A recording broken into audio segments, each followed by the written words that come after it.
Hello guys, আমরা এখন ভারতের নদীর মধ্যেই অবস্থান করছি। দেখেন আমার ছেলেটা ভারতের নদীর মধ্যে একটু ঘোরাঘুরি করতেছে। হ্যাঁ, দেখেন ওই যে ক্যাম্প দেখা যাচ্ছে, বিএসএফের ক্যাম্প ভারতের। আসলে একটু রিক্স, তারপরে আমরা একটু আসলাম। এটা হচ্ছে ভারতের নদী। হ্যাঁ, নদীটা এই মুহূর্তে পানি নাই, চর একটু সামনে একটু পানি দেখা যাচ্ছে। ওদিকে বাবু, ওইদিকে যাইও না, এদিকে আসো, এদিকে আসো। এগুলো করে সব পাথর আমরা দেখতে পাচ্ছি মনে হয়। এই যে বালু, আমরা তো এই বালু নিয়ে যা বাড়িতে ইয়ে করি। আর এই বালু দেখেন অহরহ বালু পড়ে আছে। এগুলাই কিন্তু নিয়ে যা বিক্রি করা হয়, অথচ অনেক বালু দেখছেন, আপনারা দেখতে পাচ্ছেন মনে হয়।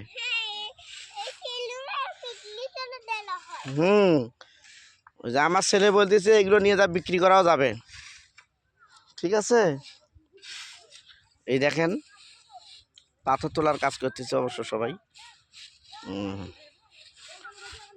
দেখেন আমাদের প্রতিবেশী রাষ্ট্র ভারত। এখানে আমরা পাশাপাশি দেখেন দুই দেশের আমরা কিভাবে এখানে অবস্থান করছি। দেখেন ওইদিকে দেখেন ভারতের লোকজন কিন্তু গোসল করতেছে নদীতে। এই যে আমার মেয়েটাও দৌড়াচ্ছে। বাহ, ওরা খুব মজা করতেছে অবশ্য। আমরা কি নদীর নাম?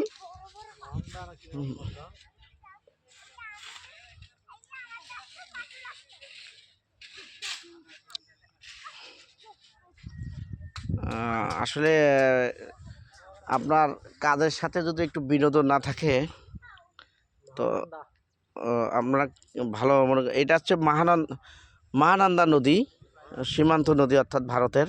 এ পুরো নদীটাই কিন্তু ভারতের। আর এই যে সামনে উঁচু জায়গাটা দেখছেন, এটা কিন্তু বাংলাদেশের।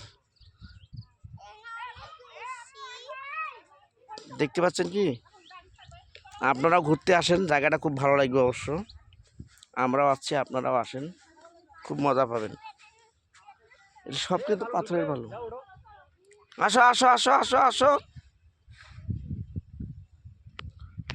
আমরা এখন আর এক জায়গায় যাব। অনেক কয়েকটা জায়গা আমরা দেখলাম।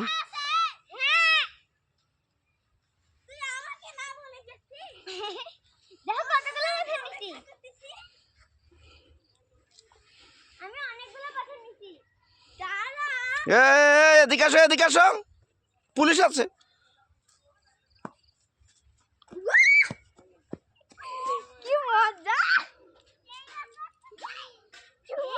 এই আসো আসো, এখন আসো।